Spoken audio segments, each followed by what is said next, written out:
Oh, oh, eso, eso. Hey, shout out to all my Mexicans, man.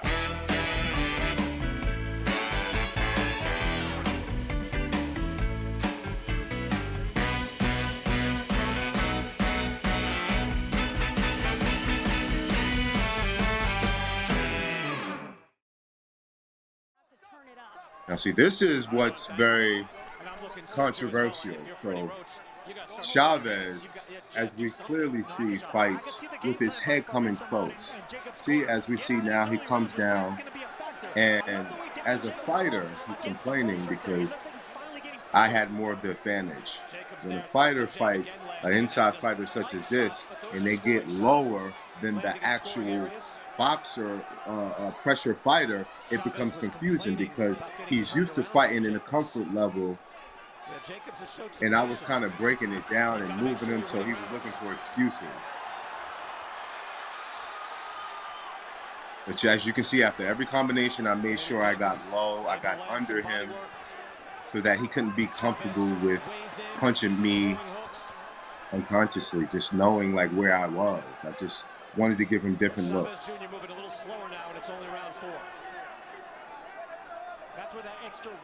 I can definitely feel that he was deteriorating, that his power wasn't the same, even though his pressure was still coming forward. Ooh. Oh. Oh. That's so. Hey, shout out to all my Mexicans, man. Hey, Mexican culture has given me so much like love and just for me just to be a part of it, being in a predominantly Mexican crowd, even though they were going for their own guy. I love boxing. I love people who love boxing, and especially the Mexican culture where it's mano y mano, come, hit, don't get hit. You're going to leave it all online. You're going to die in the ring mentality. And that's what I felt like I displayed. So when I said that song, it was just like, man, you know what it is. Don't worry about the fast combination. Throw too hard. Here we see Jacobs punching with speed, which is the way you got to do it with the heavier puncher and Chavez. So one mistake that Chavez made, even though he felt in his comfort zone with being inside, was that he felt he could evenly exchange with me. But as I've gotten comfortable throughout the rounds, I was able to, stand my ground. But the difference was the speed. And that's why I was able to hit him in the midst of our combinations and not get hit. Chavez Jr. again, the output slowing down. In some ways, Brian, that is typical. Well, on my mind, at this very moment, I remember. Yeah, and I felt like too he was complaining about everything because he couldn't hit me and he was growing frustrated, so he was looking for help from the referee. But back to my point, I just felt like at this time I was trying to see how tired he was because he didn't throw anything for at least 15 to 20 seconds, and I was trying to see just what he was going to do before I unload on him. So taking my time, seeing what he got, still knowing I'm ahead in the fight, still knowing that he got another six rounds to go, and I'm just warming up. You know, Fareed Samad very vocal in the corner. Let's try to listen in. Let's hear what he has to say.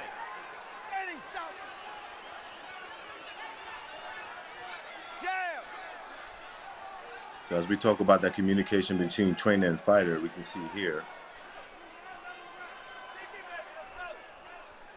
that my trainer is very specific with instructions. And you couldn't see it. It was very fast. But after I got hit with the big right hand, I hit Chavez with a really, really big shot that split him open. And that was the beginning on the end for him. Even though he's on this last tier, I felt like he was getting the boost from the energy and from the crowd, and he was trying to give it a go, but I felt like he was definitely trying to go. He was blowing his load, and he didn't have anything more because the power didn't match the pressure. That uppercut that we just seen was the shot that broke Chavez's nose, and I felt it. But him not really seeming to be too hurt, I didn't really go for the kill, although I knew that I landed a really good shot. So I'm starting to see his nose like bleed profusely, and I'm a guy I really hate blood, so I'm gonna hit you, but I ain't. Yeah, exactly. I'm gonna look at it, try to wipe it off, or like referee, do something about this blood. But this is just an indication of what I've said. When I'm 100% comfortable, when I'm acclimated, when there's no weight restrictions, when I'm at my best, when I'm at my most comfortable, you clearly get a chance to see me do damage and me show you that I'm the best, whether it's middleweight or super middle. Now, super middleweight. And with this very first test with Chavez, we don't know I don't know at this point now what he was saying. But I knew that there was a lot of commotion because for a fighter to be, in my mind, tired, to stand up in the corner is not a good sign. So I'm talking to my trainer, and I'm like, I think they're stopping it. He said, don't worry about that. I said, no, they're going to stop it. And I seen the referee wave it, and I ran to the corner and really disbelieved, but just happy because it was over. And I was celebrating. And then at that moment, I thought I was going to go to a crowd that was supporting and, happy that we tried to give him a great show. But, I started to slowly but surely see the boos and the disappointment. So at this time, Chavez was talking about the headbutts, and for me, I knew he was making excuses, so I was just saying, sorry if you felt that I've done anything to hurt you or headbutt you or do anything illegal. That's not my style. But I had to go to the tape to see what he was talking about. But in that very point, I was trying to be a gentleman, give him his respect for entering the ring. But classic Chavez. What can I say? But I won't even say classic Chavez, more like classic Daniel Jacobs, because I was able to show people exactly what I had to offer once I was comfortable and once I was at my best. So new trainer implemented. You got a chance to see me at my most comfortable, new weight class.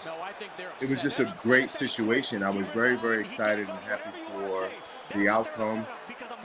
And as we can see, 1 or 2 items going to the ring, but I didn't think anything of it at the time.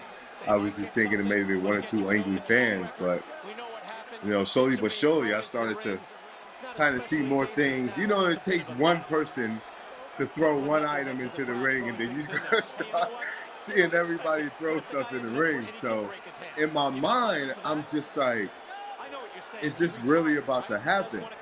And I thought it was really intended for me because I knew the majority of the fans were there for Chavez. So I thought it was really intended for me. As I later found out, it was for Chavez in their disgust that he quit. But in this very moment, it was crazy. It was intense for me. Ducking bottles, ducking shoes, just trying to really survive after the crazy fight. But I was very proud of myself. Disappointed in the outcome. Obviously, no one likes for someone to quit, but as we can see here, we can see why he quit.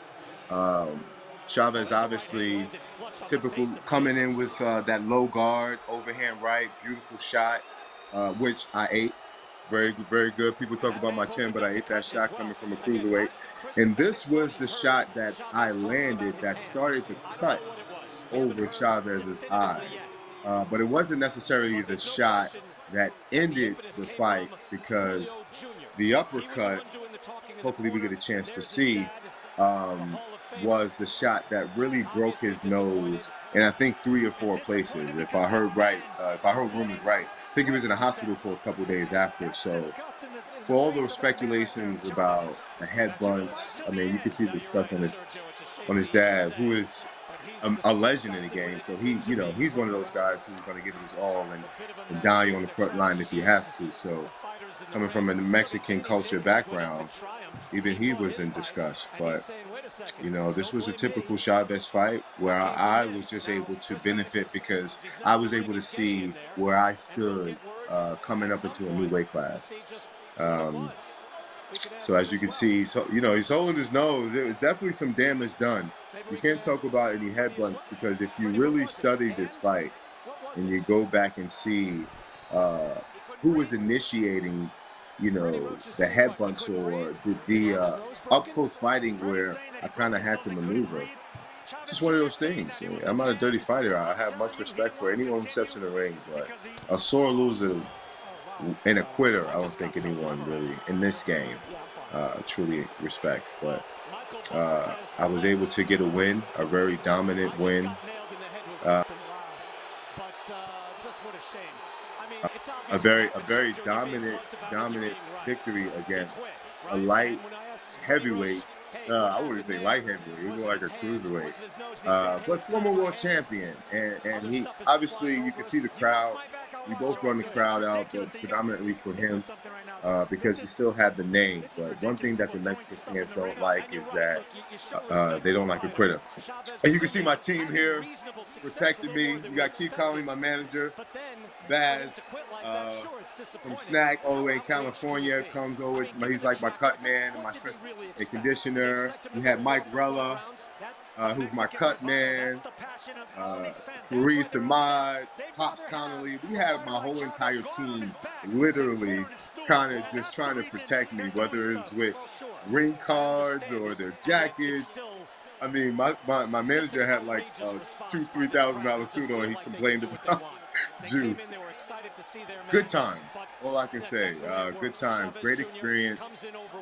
I was happy that I can fight in such a great atmosphere. In boxing, we love crazy, amazing stories and outcomes like this, right? Riddick Bowe versus Galata, for instance. That outcome was probably worse than this, but that happens in boxing. But one thing for me, honestly, the only thing that I was truly disappointed in was that at this very moment, I wasn't able to give my friend who I dedicated this fight, my friend Patrick Day, I dedicated it in his honor, and I wasn't really able to speak my piece and be able to tell the world exactly not only what he meant to me, but just to everybody, and, send him off well. So that was the only disappointing thing, but obviously boxing fans are hardcore, and it's no forgiveness. But hopefully I made some new fans. Hopefully I was able to, please everyone with my performance. Obviously you see Chavez had a little bit left in the tank, but once I got going, it was just a matter of time.